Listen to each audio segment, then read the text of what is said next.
Your friend once took advantage. I learned my lessons. I aimed some small part of my mental capacity back in my own direction, and now gravity itself serves my whims. You must find Counter-Earth familiar.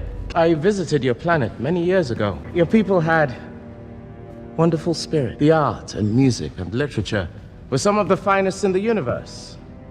Earth would be a fabulous place were it not for the ignorance and bigotry. It inspired me to create Counter-Earth, all of the good and none of the bad. I'm not trying to conquer the universe. I'm perfecting it.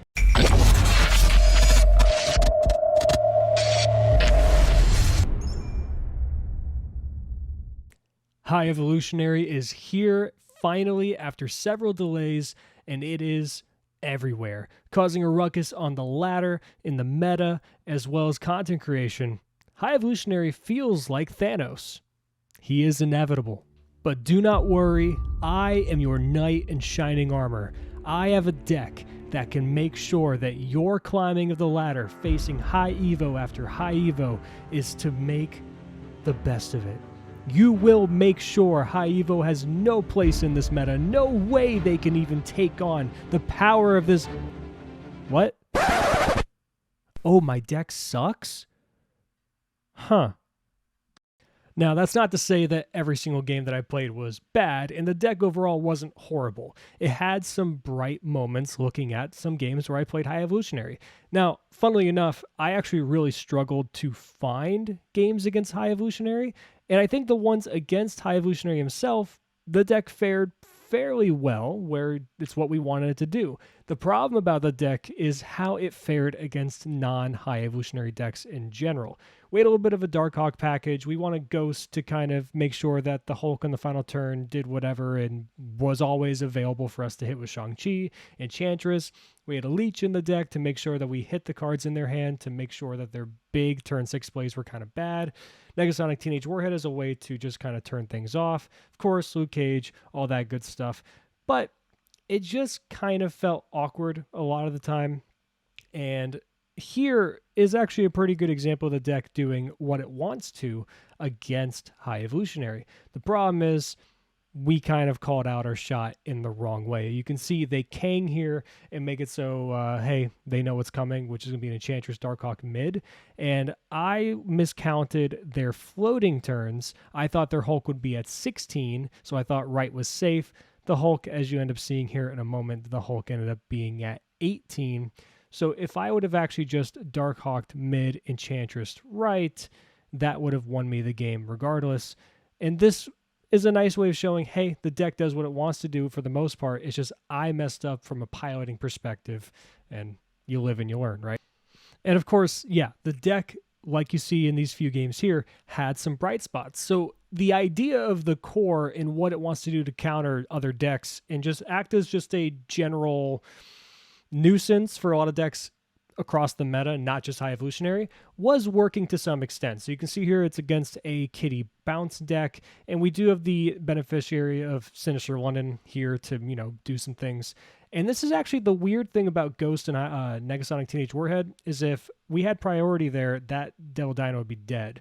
But it worked in our favor. We got the double Shang-Chi. It still managed to get some wins here and there against non-High Evolutionary decks.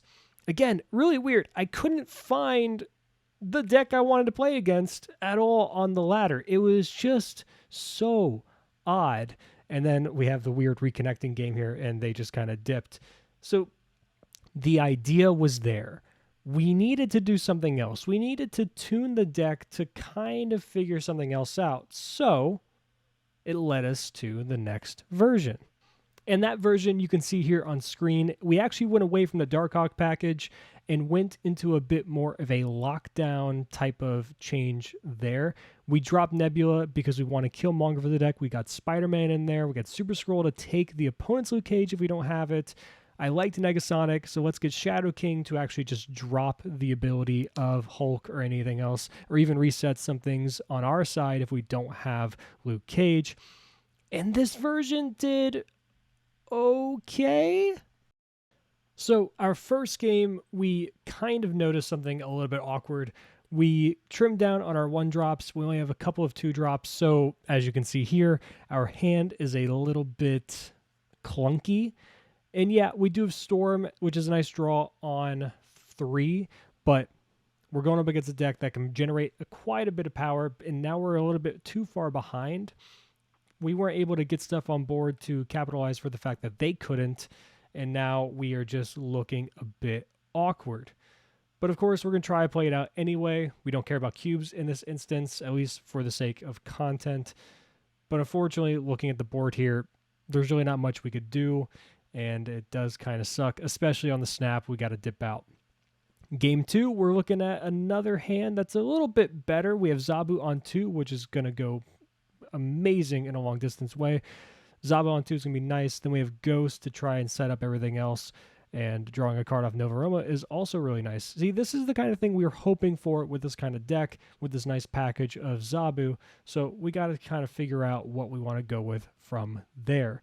And it's really hard to figure out what we want to play. A lot of this stuff is reactionary and not a lot of proactive things. So the best thing we can do here is Super Scroll. But oh my god, we just copied an Electro.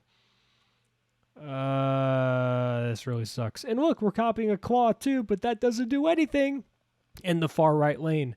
And opponent snaps.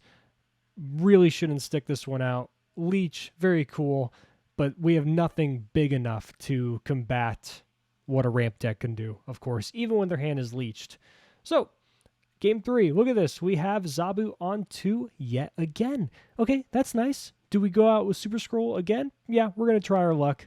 Not every time we're going to run into an Electro. But then they Juggernaut us into an Oscorp Tower, and that feels really bad.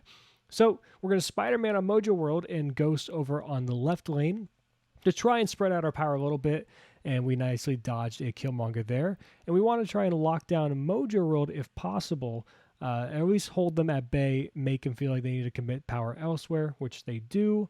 And then we go ahead and Enchantress mid. And now, seeing this looks like a Surfer deck, we're going to pretty much get ready for the Surfer and hopefully can take this one down. I'm pretty sure this was a bot, but hey, a win is a win. So going on to the next game here, we have Ghost on 1. And again, hand's a little clunky. These 3-drops I'm kind of proving to be a little bit weird. Our opponent snaps when they see us play on bar with no name, but we're kind of fine with that. We have Storm to just get rid of that if we want to, or we can also draw Killmonger later down the road and then just go from there, which is pretty nice. But we're going to pretty much go with the decision to Storm bar with no name, but it does make this really weird because we have 2 spots of Goose now. The big house is essentially a Goose effect, so our bigger stuff and our 4-drops and up are a little bit awkward. We're hoping we draw a Zabu. As you can see, can't play Spider-Man anywhere, so we got a Super Scroll and hope we get some type of an effect like a Blue Marvel or something like that. The Angela in the Hood makes us think this is a bounce deck, which is not going to bode well for us, especially when you get all the demons, which they copy with Moon Girl, and then maybe something like Kitty Pryde. So we go ahead and throw down Negasonic. Hopefully that does something, but it's not looking too great because now they get to preemptively do what they want, fill our hand with junk, and we have no way to win this at all. Now, should have retreated. You should retreat in this situation. Do not stay in. I'm staying in to see how it plays out, to show how the deck can maybe do a comeback of some sort. Don't stay in this situation. That's a losing situation in general. And look at that. We lost. And now we're moving on to the next game. And still, the common theme of this deck is clunky. This deck is very clunky. And if you don't have Zabu on 2, which we effectively get with Elysium, which saves this entire game. If we not hit Elysium here, we are looking at a unplayable hand. We got incredibly lucky here. And now we're going for the way to try and lock down both these lanes with a Spider-Man mid on Kiln and flood the right location. And we're looking pretty good here. You would think Negasonic is a good hit here. This is going to kind of hold them at bay. But of course, they just generate more power with a Shuri, a Thor.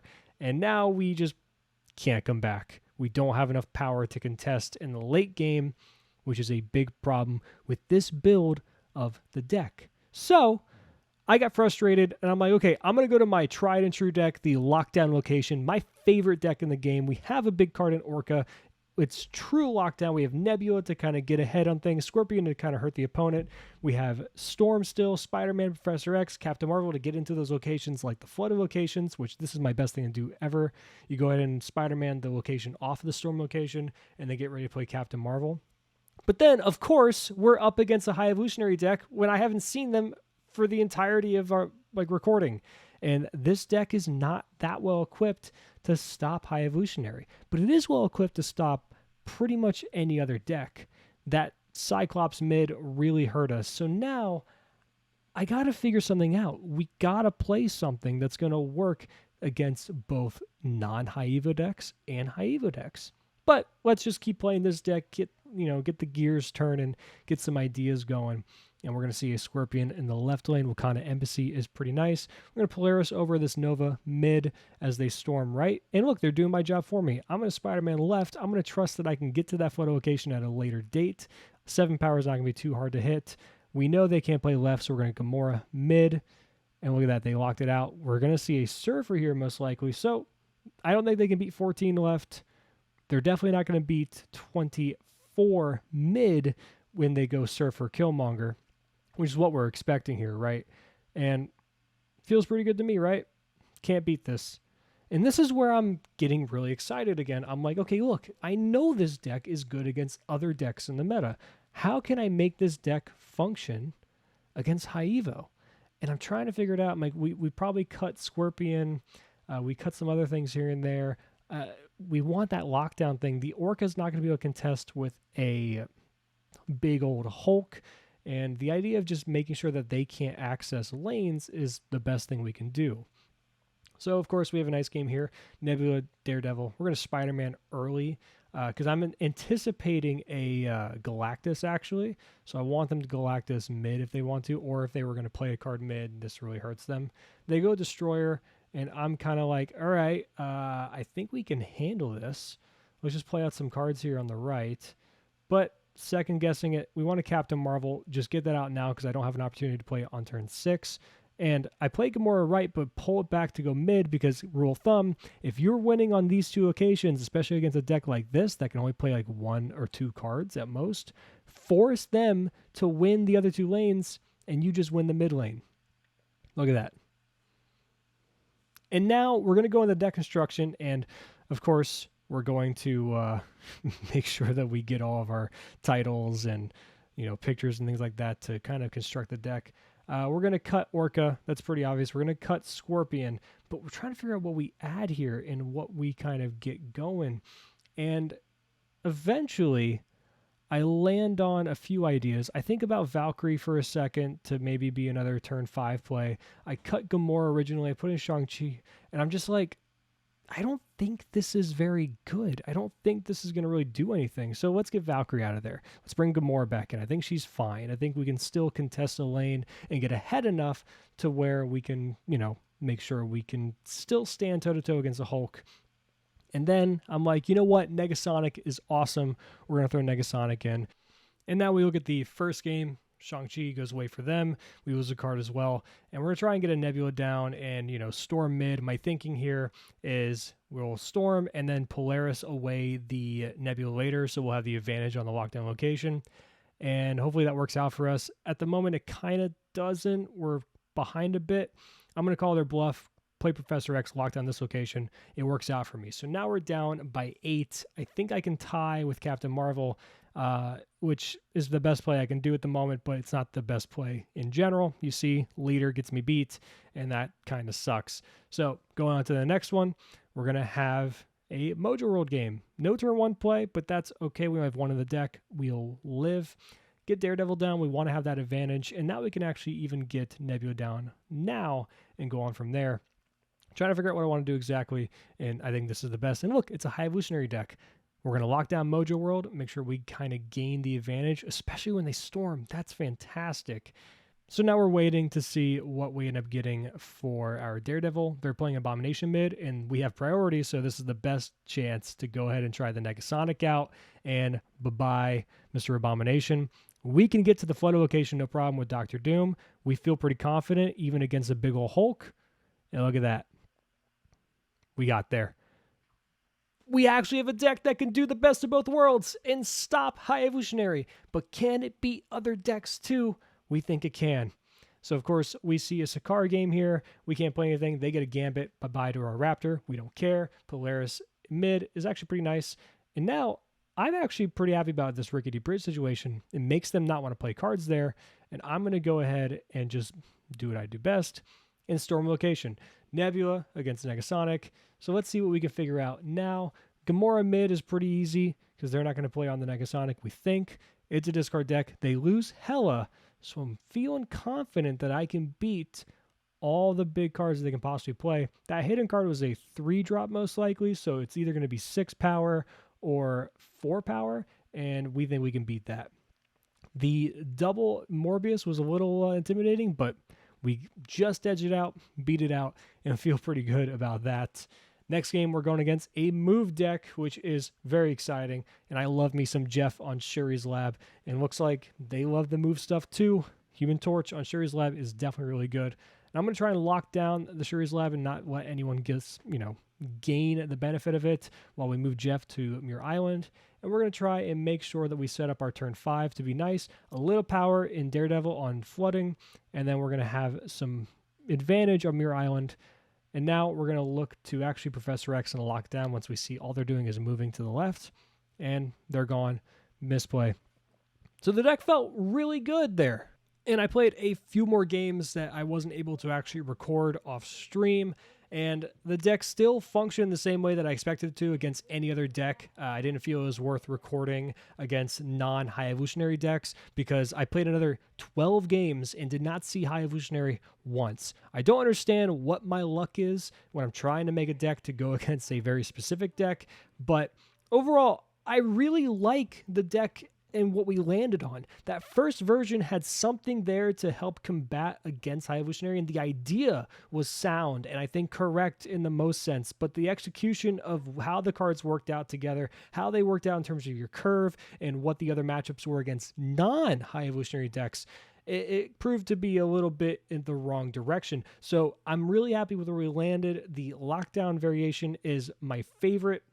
And of course, I love that type of deck in general. It's really great. And I think this is a deck that you'll be able to climb efficiently with some practice underneath your belt, both against High Evolutionary decks and against non-High Evolutionary decks.